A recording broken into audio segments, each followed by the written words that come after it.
Deputy Majority Leader and Mandaluyong Lone District Representative Neptali Gonzales II has revealed the House of Representatives timeline to pass resolution of both houses or RBH 7.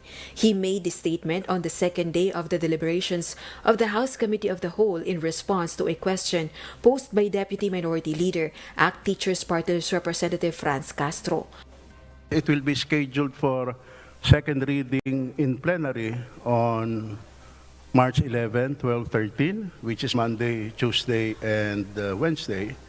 And hopefully,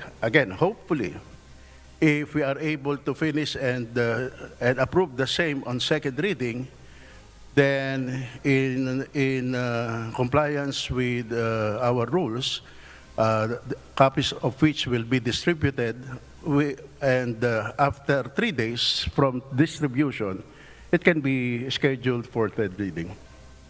Meanwhile, another contentious issue on RBH 7 was debated during the deliberations.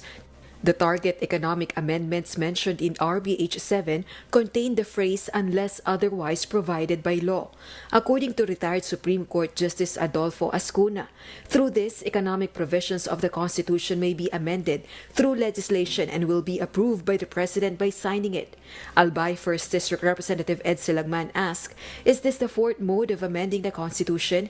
The Constitution only mentions 3 modes: by Constituent Assembly, Constitutional Convention, or People's Initiative.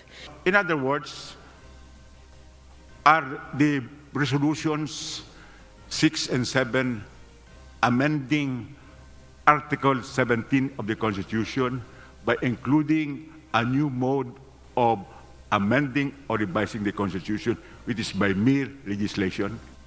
Yes, Your Honor. The effect and import of this proposed amendment is really to make the provision changeable by legislation. And there's nothing wrong with that because there is already an existing provision in the Constitution. This contradicts what retired Chief Justice Renato Puno pointed out on Monday, as he mentioned that the phrase unless otherwise provided by law may face a constitutional challenge. The use of the phrase unless otherwise provided by law is vulnerable to another constitutional challenge. Number one, Your Honors, allowing Congress to use its law-making powers to amend the Constitution may be questionable. Number two, the laws that will be passed by Congress for this purpose will not be approved by the people in a proper referendum. He has suggested just repealing the economic provisions in the 1987 Constitution that Congress wants to amend, as well as Article 2, Section 19 of the Constitution, which states that the state shall develop a self-reliant and independent national economy effectively controlled by Filipinos.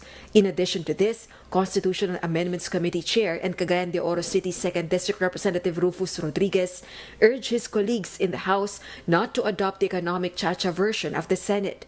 This is despite Speaker Martin Romualdez's stance that the House will adopt in toto the Senate's proposed amendments to the economic provisions of the 1987 Constitution. This did not sit well with Makabayan Bloc lawmaker Representative Castro, who expressed concerns about other possible constitutional amendments. We will not just follow the Senate. They are only giving us lip service for only 3.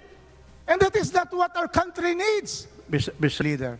That's why to me, Mr. Chairman, in the proper time, I would propose a very simple amendment, 2 sentences. 1, all prohibitions, limitations in the 1987 Constitution on foreign investment shall be repealed and lifted, period. Second sentence, Congress through legislation shall enact the regulations to regulate all foreign investments. Is correct. Nothing prevents him from proposing an amendment. Dalawang beses ho, pwede. May pagkakataon siya. During the committee hearing, before we adopt the committee report, he can propose his amendment. Kung ma-carry yun, then it will be part of the committee amendment or individual amendment. Failing that, he can go to the plenary. During the plenary, during the time of individual amendment, he can propose that amendment. Kung manalo siya, di panalo. Kung hindi mananalo, di talo. Ganun lang naman ho yun eh. Ganun lang. But any member who has a proposed amendment can do so at the proper time. So nag-worry po ang kinatawang ito, Mr. Chair, kasi baka hindi lang yung tatlong ito. Nakita naman natin yung statement ng ating chairman ng Committee on Amendments, parang mas gusto niya, dahil gusto ni President Marcos na ibukas ang buong ekonomiya ang economic provisions. So hindi lang po dito sa tatlo. Rosa Licoz, UNTV News and Rescue. We serve the people, we give glory to God.